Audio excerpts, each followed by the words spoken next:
Hi, my name is Dani Jackel, and today I'm with It Girl to answer the most searched questions about me. This is Search Bar. What is Dani Jackel known for? I would say that I am known for my prank videos, my man on the street interviews, or girl on the street interviews, and that's probably about it. I wish people knew me more for me, but everyone thinks that I'm just a crazy girl on the street.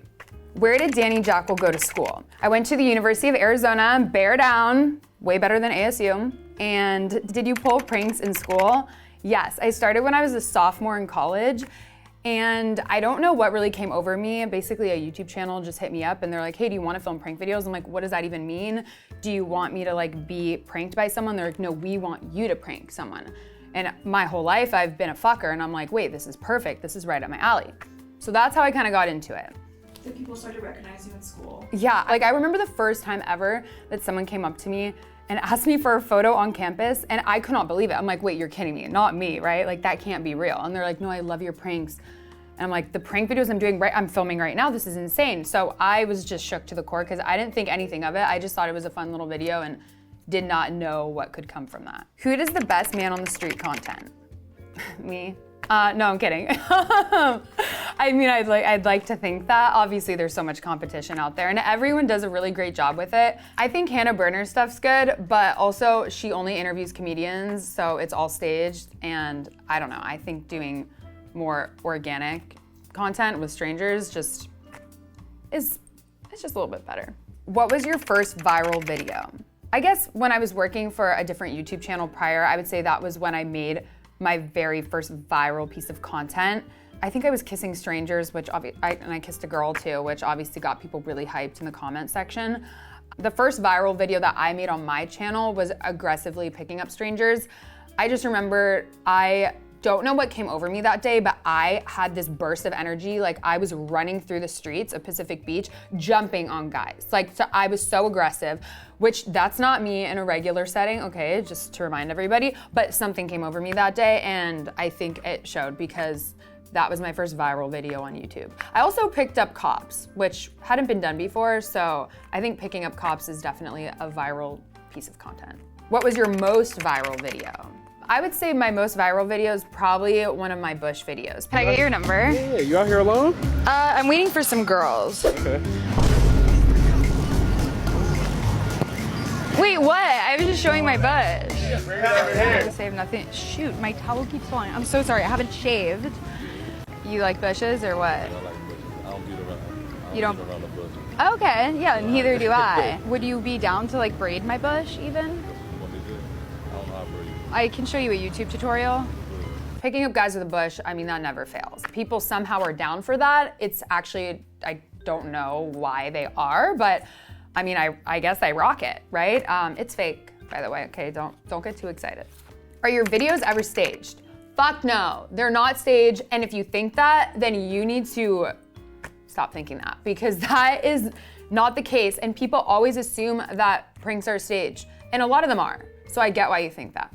But mine aren't. I pride myself on never having staged a video. It makes my life 25 times harder. I wish I could stage my videos because my job would be done in an hour. But instead, I spend 3 hours on the street talking to 50 different people and you only see 12. So no, to answer that question, my videos are not staged.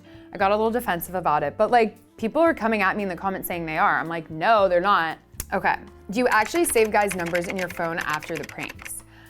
No. So I have 2 phones, fun fact. One phone is where I give out my number, and then the other phone is just my regular phone. I'll normally use my work phone, but sometimes things happen. People will end up getting my real number. If they do, I just block them and pray for the best. But I don't ever intentionally give out my real number. When I say my number to someone in a video, it's always a fake number. I could give you a fake number right now, 843-168-2485. It just came out of nowhere. That's what I do. And then they'll try to call that number and be like, it's not going through, but by that time, I'm gone. How do you come up with your pranks? I think if I ever pressure myself to think of ideas, then I can't think of anything. So I normally will just honestly go about my life and interact with people. And my natural interactions make me think of the most awkward situations that could put me in. Was there a prank you regretted? I would say that I don't really regret any videos I filmed. Like, how about the one where you were stealing people's phones? Was that easy to do? My phone died. Is there any way I could please make a quick call on your phone? Yeah. Awesome, thanks.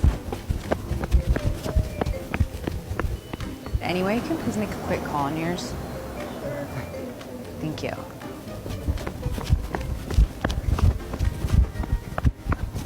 Thanks.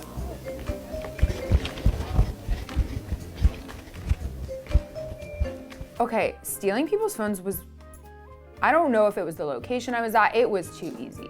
I was kind of upset. I'm like, they're not reacting. I don't think the people are gonna like the video and film. I think the reason it went viral is because they were so unbothered. I'm like, how are these people not freaking out that their phone is gone? So that to me was actually too easy. Now doing it in New York City would be a little different. I would probably get attacked a few different times. I don't know how that would go over here. Has another creator ever stolen one of your ideas? Yes. Sadly, this happens a lot in the content world.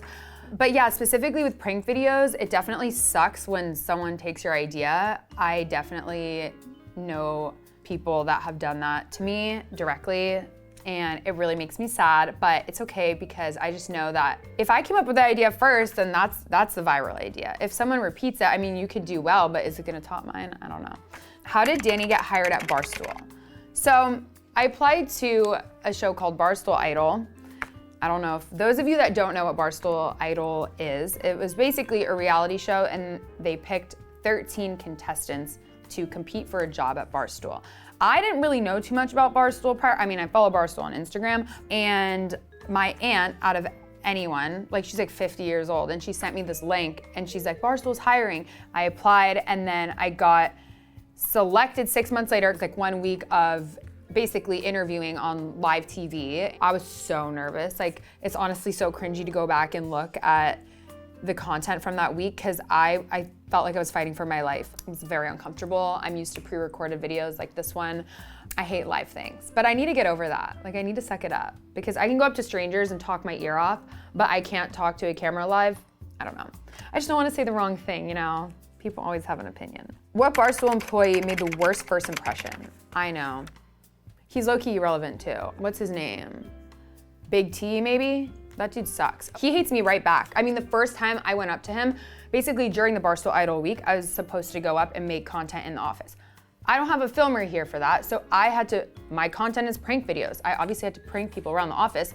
I also have no idea who the fuck anyone is, so I just think this dude sitting at his computer is a great target to prank. I go up to him, I say one thing, he literally looks at me with this mean face and he's like, I hope you lose this competition.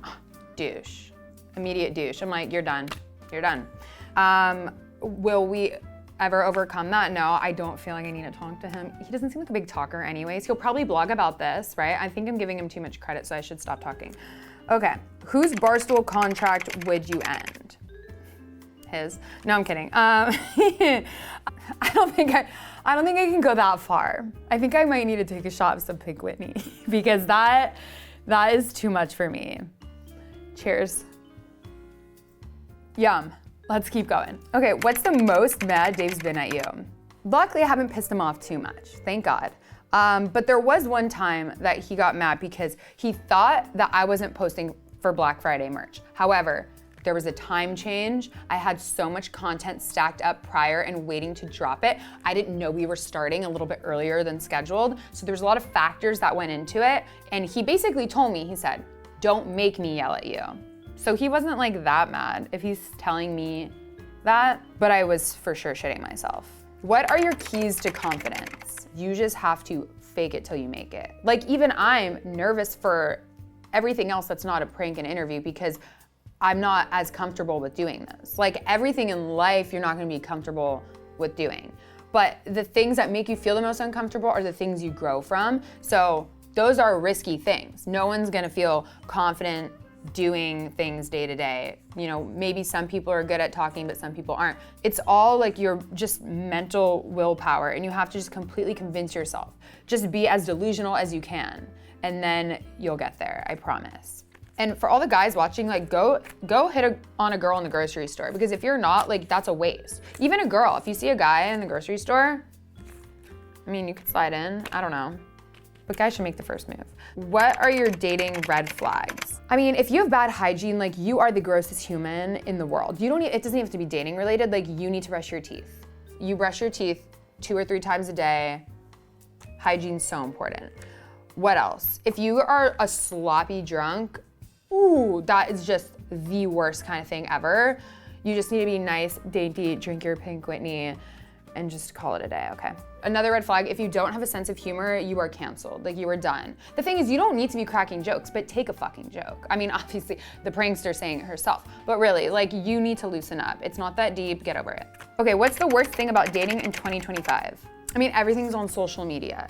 So it's like people get so insecure about, oh, he's not posting me enough. Oh, he's not whatever. It's okay, like relax, like you're okay. Honestly, a green flag is to not have an Instagram, in my opinion. That's what I think. So the worst thing about dating, people get so wrapped up in everything, story posts and all that, and doing that can be really messy. So you don't need to do all that. Do too many people have podcasts?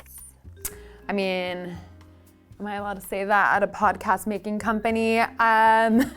Yeah, but then again, everything's saturated, right? All content is.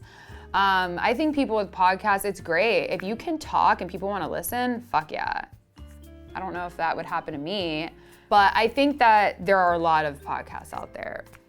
And the only way to really be successful from them nowadays is to just stand out and make something different. I mean, or you just go on a reality TV show and blow up and then just start one and people will care. Because that's what happens in this day and age. Start one? A podcast? I mean, the thing is, there is definitely going to be an expiration date for me because a 30-year-old on a campus sounds a little creepy. So I think at some point I will have to stop doing pranks. And at that point, I might shift into a podcast world. It's just so basic. It's like, I don't know. I like to be more creative than that. Maybe some type of show or some sort of podcasty show that's not just me like sitting on a couch talking. Because I don't think anyone really cares. But if you do, drop a comment. Okay, anyways, what was the worst interaction with an influencer? So I have one for sure. I've got a few, but I'll share one. So I was at Coachella. I'll set the scene for you. I was in the Yuma tent. If you guys don't know what that is, it's like a really dark, loud house tech music tent. So I was having a lot of fun, and I turn around and I see Patrick Ta. I don't know why I did this. I was told that I did this. I put my arm around him as if we've been buddies for my whole life. Put my arm around him and I'm hanging on this man. And I look at him and I go, Patrick, give me a fucking pallet. Like, oh my God, I see everyone's face, yeah. No, like, he was terrified, mortified. I mean, he was scared. I think he was scared for his life. It wasn't that he was like, oh, she's weird. He was terrified. I think he thought I was about to do something to him. So like, honestly, that was definitely not one of the best interactions I've had with an influencer, I'll tell you that. So unfortunately, I did not get a pallet out of that. Unfortunately, that's not how PR works. How did the interaction end? So I think like the security guard was like, "Hey, we're gonna have you leave." I also tried to put like a pickle in Shabuzi's mouth, and I also got bodied by the security guard. So that's another thing. That one was recorded. Like that one I have at least content from. Patrick Ta, I don't. Again, and then the worst part is this past year at Coachella, I saw him at like an after party. And of course, I was like, do I do a part 2? Do I go up to him and ask again and he'll just be shook to the core and be like, that's the same girl? But I was like, I can't go that far into it. Like, but I was just there and he was next to me and I was dancing with my friends and I could tell, like right when he saw us, he got nervous again. He was starting to shake in his boots. He's like, oh, that's the girl. Like, I think he had a little PTSD moment and I was like, I can't do it to him. He's too kind. Like, he would just run for the hills. So yeah, anyways, that was that. What was your worst interaction with a brand? I'm gonna take a shot. I don't wanna go into it. Cheers. What's next for Dani? I honestly don't know. I don't really have super set plans for the future. I have some, I guess, potential goals, like I'd love to host a reality TV show. That's a dream for me. I mean, I want to host Love Island so badly. But anything, I think being a host in some capacity, I think it'd be a really cool experience for me. But I think in general, I just want to try my best in whatever I'm doing at the moment and keep being consistent, keep working hard, and I think that the success will follow. All right, guys, that was all the questions. Thank you so much, It Girl and Pink Whitney, for having me. Bye. Wait, yeah, because I am a little nervous, so I'm like, okay. Okay. That was good, right?